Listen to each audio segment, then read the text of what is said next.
Boa tarde a todos, boa noite, no horário de nossa aula, né?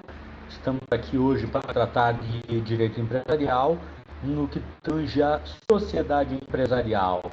Então, já vimos a questão do empresário individual, já vimos o EIRELI, já vimos algumas outras questões atinentes ao empresário individual, o EIRELI, e vamos ter uma visão geral de como funciona a sociedade empresarial. Então, essa semana nós resolveremos esta parte, ok? Dando início à nossa discussão, anteriormente nós falávamos sobre o indivíduo que queria empreender, mas, porém, entretanto, não queria um sócio. Aqui nós já estamos atentos a pessoas, sejam pessoas jurídicas ou pessoas físicas, que se reúnem para constituir uma sociedade empresarial no intuito de obter lucro. Então, o primeiro ponto que deve ficar claro, pessoal, que o nascimento, a criação da sociedade legalizada acontece com o registro do seu contrato social no órgão competente, o que lhe confere personalidade jurídica. E aí vem a questão, por que isso é importante? A gente vai discutir com calma em vários aspectos na sequência, porque a partir do momento que a personalidade jurídica própria, ela se distingue da pessoa dos sócios. A extinção pode ocorrer quando o seu prazo de duração termina, se for por prazo determinado, quando ela se fundir com outra sociedade, se for cindida ou dividida totalmente para a criação de outras sociedades, se for incorporada por outro, e assim vai. Mas o que eu quero mostrar para vocês, o mecanismo de nascimento da sociedade empresária é com o registro do contrato social no órgão competente. A extinção tem outros caminhos, tem outros mecanismos. Não é demais lembrar, eu acabei de falar para vocês, que quando nós falamos de sociedade empresária, nós falamos da conjugação de vontades. Então, duas ou mais pessoas se reúnem e se obrigam, se contratam-se entre si para desenvolver, para desempenhar uma atividade empresária no intuito de lucro. Então, a sociedade é uma relação contratual, é oriunda de um contrato. Essa sociedade, enquanto um acordo entre sócios, surge com o contrato verbal ou escrito. No entanto, para que a sociedade tenha existência própria e personalidade jurídica, é indispensável atender o que determina a lei. O que determina a lei? Que o contrato social deve ser registrado no órgão competente. Eu não preciso lembrar vocês, contrato é o acordo de duas ou mais vontades para constituir, regular ou instituir direitos ou obrigações. Sobre o que nós falávamos no instante anterior, e até por isso eu dei uma acelerada, a pessoa jurídica é um ente criado a partir da técnica jurídica, tendo, no caso da sociedade, o desenvolvimento de atividade econômica. Eu falei para vocês que a partir do momento que as duas ou mais partes se reúnem, celebram um acordo verbal ou escrito, levam ele para a formalização, registram ele na junta comercial, elas criaram uma nova pessoa, elas criaram uma sociedade empresária. Esta sociedade empresária terá vida, responsabilidades e patrimônios seus, distintos da realidade pessoal dos sócios. Então, isso fica bem claro que, olha, ela não se confunde com os indivíduos que a compõem. Nós podemos ter sócios que participam da vida da empresa, sócios que não participam. Em alguns casos, por exemplo, para quem investe na Bolsa de Valores, nós vamos ter sócios acionistas. Não tem qualquer poder de ingerência, muitas vezes sequer saber do funcionamento da sociedade, o que ela atua, o que não atua, só estão ali o quê? Para participar como sócio. Então, cada um com a sua realidade. Os particulares, as pessoas, os sócios com as suas obrigações, a sociedade empresária com as suas responsabilidades. Então, ela não se confunde com os indivíduos que a compõem, tem sua própria personalidade jurídica. Isso quer dizer o quê? Que ela se torna capaz de adquirir direitos e contrair obrigações por si própria. É ela que celebra seus negócios jurídicos, é ela que faz as suas compras, é ela que faz as suas vendas, é ela que tem crédito ou obrigações a cumprir ou a realizar. Falamos também no slide anterior, adquire a personalidade jurídica com o registro do ato constitutivo, contrato social da sociedade no registro próprio. E o ato constitutivo é um gênero que se subdivide em algumas espécies. Quais são? Contrato social, estatuto social e requerimento. O contrato social aplicável à sociedade limitada ou à sociedade simples, por exemplo, o estatuto social à sociedade anônima ou à sociedade cooperativa, e o requerimento do empresário individual do EIRELI, do empresário individual sob responsabilidade limitada. O que significa adquirir personalidade jurídica? Eu falei para vocês há pouco que a partir do momento que adquire personalidade jurídica, ela vai se tornar uma pessoa capaz de adquirir direitos e conter obrigações e, portanto, realizar negócios jurídicos. Só que isso vai além. Por quê? Porque com a personalidade jurídica, a sociedade pode ter o seu próprio nome, ter o seu próprio patrimônio, pode ter o seu domicílio, pode realizar os negócios jurídicos e pode ser parte processual, tanto parte ativa quanto parte passiva.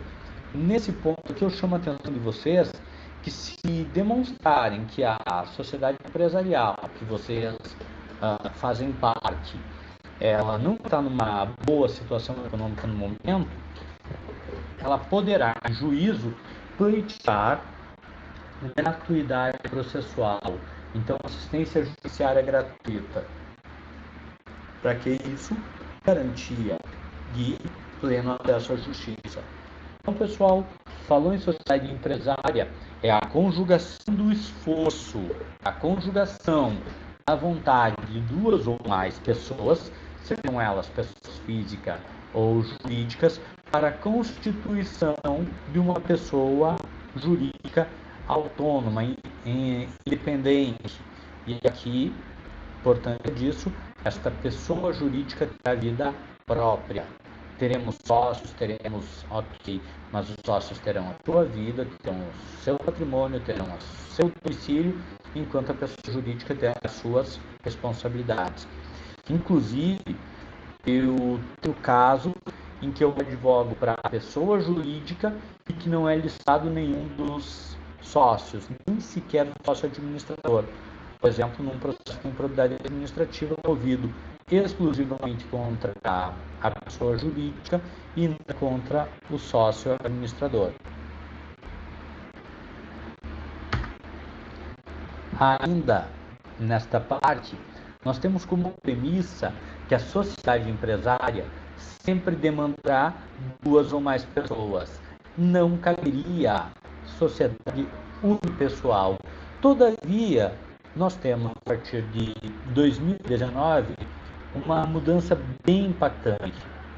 Primeiro, nós tivemos a medida provisória 881/2009, convertida na Lei 13.874, de 20 de setembro de 2019, que permite para determinadas categorias a criação de um instituto chamado Sociedade Limitada Unipessoal. A nomenclatura é estranha na medida que nós falamos que sociedade demanda a presença de mais de duas pessoas, de duas ou mais pessoas. Mas nesse caso aqui nós temos então a sociedade limitada unipessoal, que nós vamos discutir dentro das categorias de sociedade, e que eu quero que vocês guardem essa possibilidade, esse caminho aqui. Traz alguma vantagem em relação ao empresário individual, traz muitas distinções, enfim, permite algumas distinções, não muitas, entre o empresário individual sob responsabilidade limitada. Então, um caminho interessante para quem não tem os 100 salários mínimos para integralizar e se tornar um EIRELI, por exemplo. Mas vamos discutir posteriormente. Há dois princípios básicos que tem uma sociedade empresária: o princípio da separação patrimonial e o princípio da limitação da responsabilidade, que nós temos que ter em mente. Primeiro ponto: o patrimônio dos sócios é diferente do patrimônio da pessoa jurídica. A pessoa jurídica tem as suas obrigações, tem as suas responsabilidades, que não se confundem com a dos sócios. Então, pessoal, o veículo da empresa não é de membros da sociedade empresarial, é da sociedade, é da pessoa jurídica. O patrimônio dela pertence a ela, o patrimônio dos sócios pertence a eles. E princípio da limitação da responsabilidade. A partir do momento que cada sócio integraliza um determinado capital, a partir do momento que cada sócio tem uma cota parte na sociedade empresarial, ele vai se limitar, via de regra, até o limite da sua cota parte. Então, é muito importante isso, porque principalmente no que tange a obrigações decorrentes de prejuízos causados pela pessoa jurídica.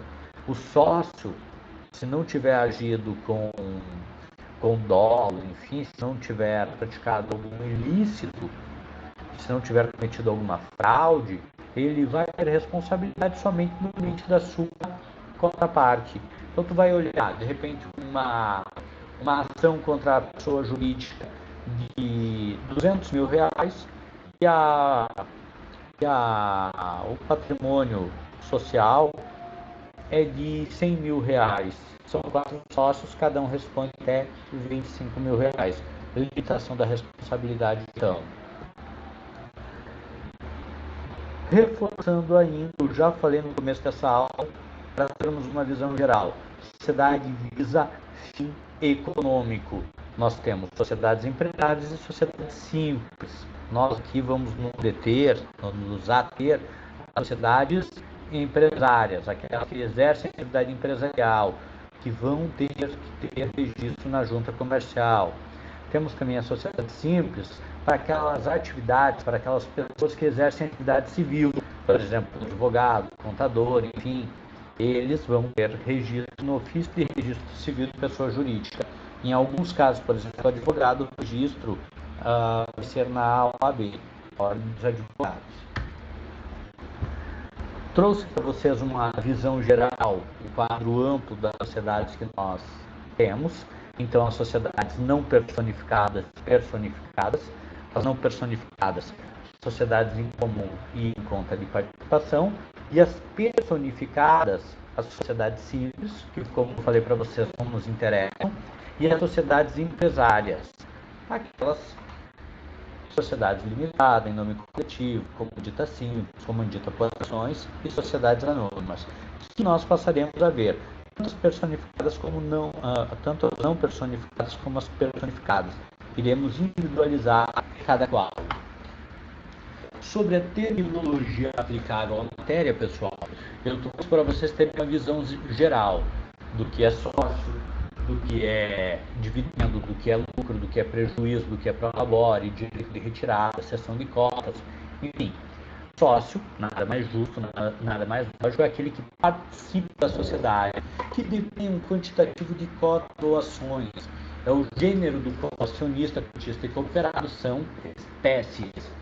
O dividendo, para quem é sócio, é um dos momentos mais esperados, é o lucro dividido entre os sócios, os quais recebem proporcionalmente conforme sua participação na sociedade. Nada mais lógico. Quanto maior o número de ações, quanto maior o número de cotas que tiver, maior será o dividendo que receber. O lucro é o retorno, a remuneração obtida em razão do capital investido pelos sócios. O prejuízo é a perda de capital investido por insucesso total ou parcial, temporário ou definitivo do negócio. Prolabore, a remuneração do administrador ou do sócio que trabalha na empresa. Pessoal, sempre lembrando, prolabore é devido para quem executa a parte